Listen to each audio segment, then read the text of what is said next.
Bueno, entonces repito, entonces en la clase de hoy vamos a comenzar con la medición de potencia. Y la semana próxima, arriba, vamos a ver la medición de potencia, medición de capacitancia y medición de inductancia a través del proteo.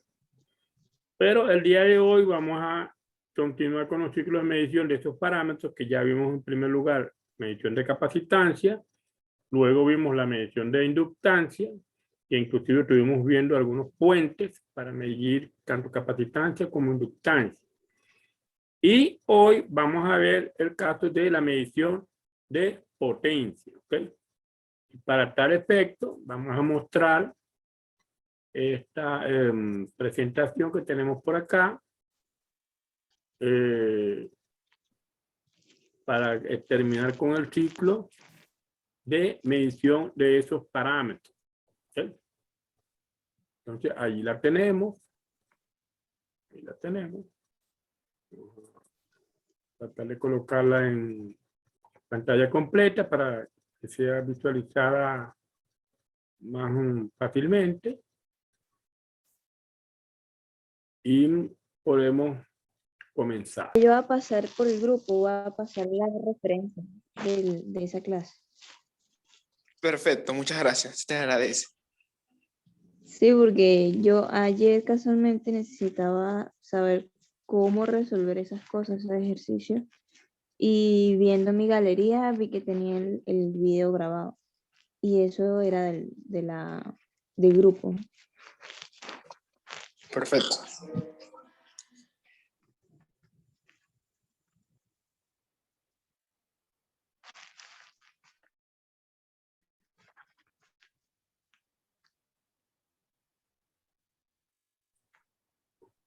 Vamos a comenzar entonces con la medición de potencia. Medición de potencia. Y ya vamos a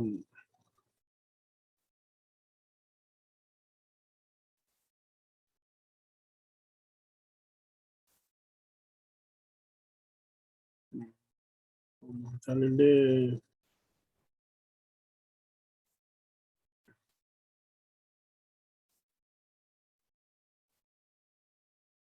bueno, ahí la tenemos. Y vamos entonces al inicio. Ok, ahí está, medición de potencia. Hay ciertas dificultades aquí para poder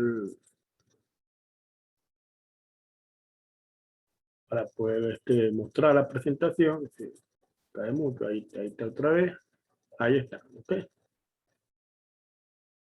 Medición de potencia. Entonces vamos a ver ahora, en primer lugar, cómo realizamos la medición o cómo calculamos la potencia en un circuito de corriente directa. ¿Sí? Circuito de corriente directa. Una fuente de corriente directa. Tenemos la carga y aquí tenemos el voltaje y tenemos la corriente.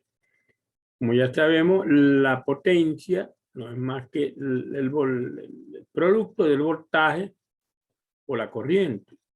¿Sí? Pero también, si tenemos exactamente un circuito puramente resistivo, podemos calcularla por la corriente al cuadrado multiplicada por la resistencia equivalente que tiene esta carga, ¿no? Y también lo podemos calcular a través de su voltaje y su resistencia, a través de esta expresión. Que sería para la potencia en corriente directa. Pero cuando estamos hablando de corriente alterna, la situación es diferente. Entonces, tenemos aquí una gráfica donde nosotros le aplicamos voltaje a una carga y va a producir esta corriente que va a depender del factor de potencia de la carga. ¿Sí? El factor de potencia viene expresado con este coseno de θ que están viendo acá. el ángulo de desfasaje que hay entre el voltaje y la corriente. Entonces, este producto nos da una curva parecida a esta que están viendo acá. Producto de voltaje por la corriente. Entonces, aquí podemos ver en corriente alterna varios tipos de potencia. Tenemos una potencia que llamamos potencia activa, también se llama potencia promedio, y lo podemos calcular a través de esta fórmula, por el voltaje RMS por IRMS por el coseno del ángulo. Hay otro tipo de potencia que es potencia reactiva. Esa es la potencia que consumen los elementos reactivos, tanto el capacitor como las inductancias. Y tenemos otro tipo de potencia que es la potencia aparente, que es la que están viendo acá, que simplemente la podemos calcular por el cuadrado de estas dos potencias que queremos ver acá. Y por supuesto también lo podemos calcular multiplicando estos dos parámetros, voltaje RMS por IRMS. También podemos calcular el factor de potencia dividiendo P sobre S. Entonces aquí tenemos tres tipos de potencia. Potencia activa, P, potencia reactiva, Q, y la potencia aparente. Seguimos acá. En este caso, tenemos un ejercicio para emplear estas fórmulas que tenemos acá. De potencia activa, potencia reactiva y potencia aparente. Entonces, en este ejercicio particular nos dan la onda de voltaje y la onda de corriente que se aplican a una carga. Nos dicen que son 100 voltios y 5 amperios, tal como lo vimos en la lámina anterior, y con un ángulo de 30 grados. Se calcula la potencia, en este caso la potencia P, la potencia reactiva y la potencia aparente de la carga. Entonces, como estos valores que nos dan son valores pico, entonces tenemos que calcular los valores RMS, que es lo que nos pide la fórmula. El valor pico entre raíz de 2 y el valor pico de corriente entre raíz de 2. Estos son los resultados. 70.7 voltios y 3.53 amperios. ¿Sí? El ángulo no nos dan el problema, 30 grados, le sacamos el coseno y le sacamos el seno a ese ángulo, nos da 0,5 y coseno 0.86. Ya con toda esa información, nosotros podemos calcular la potencia activa o la potencia promedio multiplicando estos dos valores por el coseno del ángulo, nos dan 216 vatios. Potencia reactiva multiplicando estos dos valores ya calculado por el seno del ángulo, 124. Y podemos calcular la potencia aparente a través de esta expresión o a través de esta expresión que está acá. Él nos le va a dar exactamente el mismo valor. En este caso, 249 voltios amperios. ¿Okay? Por supuesto, el batímetro es el instrumento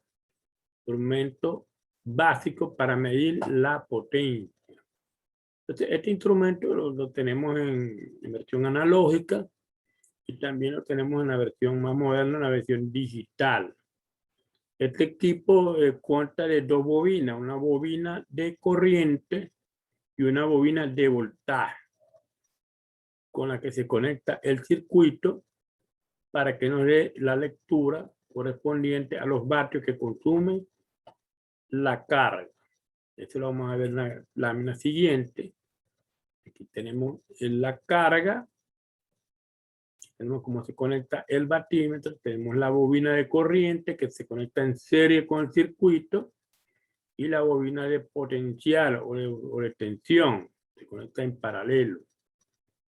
Aquí tenemos la misma gráfica anterior, pero está más representativo relacionado con las bobinas del batímetro, tanto de voltaje como de corriente. Y aquí tenemos la aguja que se mueve para que nos dé la lectura de vatios que nos da esta carga. Por supuesto, tenemos fuentes y cargas trifásicas.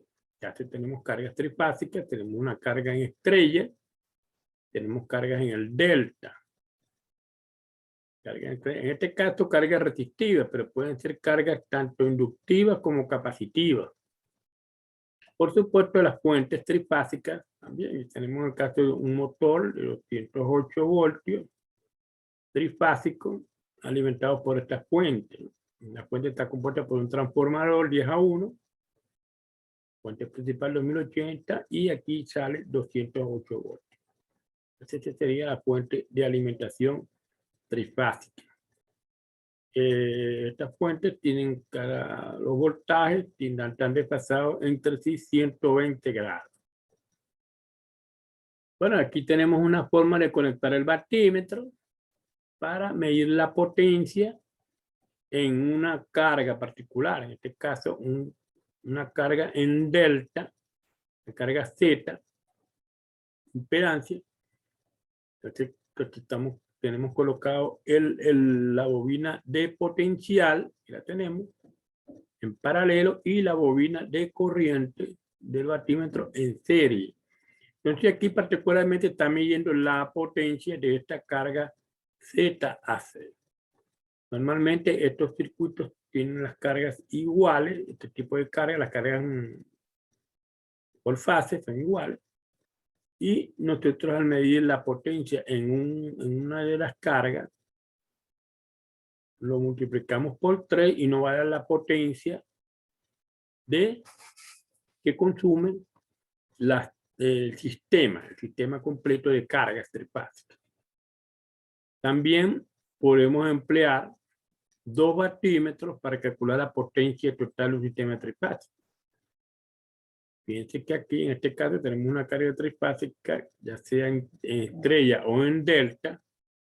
Tenemos un batímetro colocado en la fase A y otro batímetro en la fase C. Cada uno centrando la corriente en cada fase, pero el voltaje o la bobina de potencial la tienen colocada en este caso en el batímetro 2, entre la fase C y la fase B. Y la bobina de potencial del batímetro P1 está entre la fase A, y se pueden dar cuenta, y la fase B. Entonces, de esta manera, sumamos las dos lecturas y nos va a dar la potencia total consumida por la carga trifásica. Bueno, ese sería lo que nosotros tendríamos relacionado con la potencia en sistemas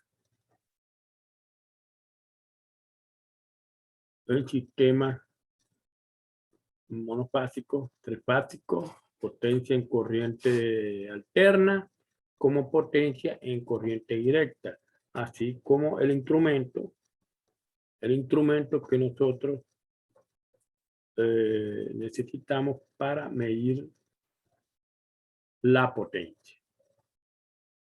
Bueno, no sé si tienen alguna duda al respecto en relación con la actividad de hoy. No, profe, todo muy claro. Ok, está muy bien. No sé si alguna otra participación. ¿Alguno otro quiere participar?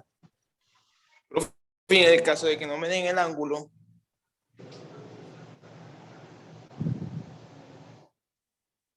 Creo que con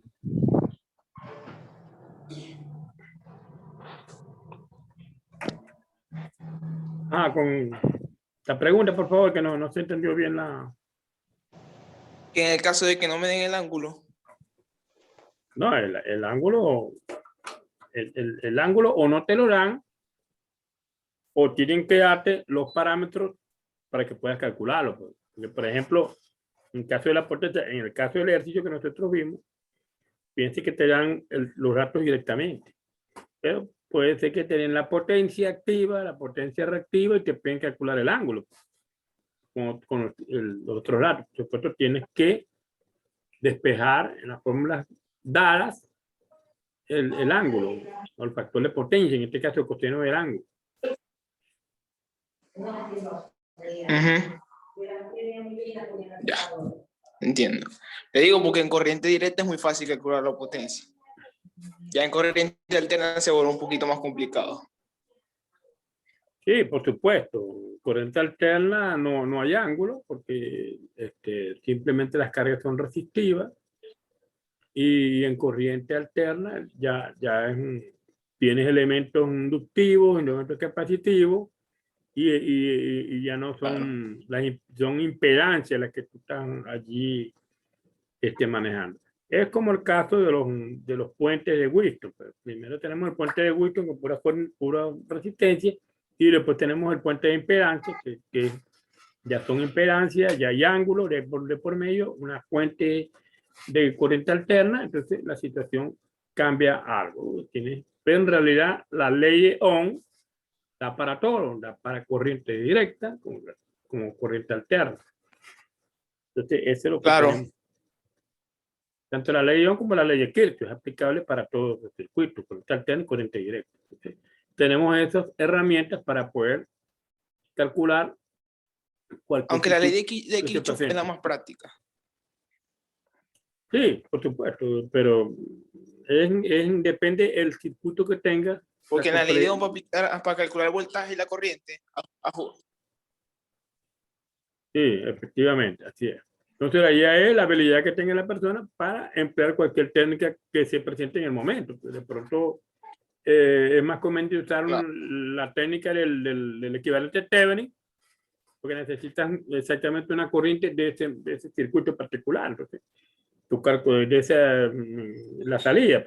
Necesitas allá la resistencia equivalente y el voltaje que hay allí. Entonces, ya ahí calculas rápidamente tu resultado, por lo que buscas. Depende de lo que tú estás buscando. Bueno, no sé si hay alguna otra pregunta.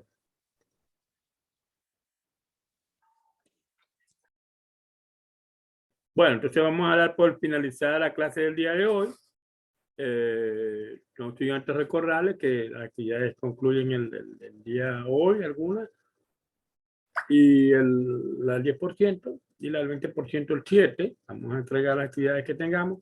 Los que tienen problemas, así como vimos al principio con Eduardo, o cualquier otra persona que tenga problemas, no, lo que tiene que hacer es comunicarse conmigo y acordamos una entrega un día diferente, de manera tal de que no queden por fuera, en la evaluación. Bueno, que pasen una feliz tarde todos. Hasta luego, hasta la próxima clase. Hasta luego, profe. Igualmente Gracias. usted, profesor. Que pasen buenas tardes.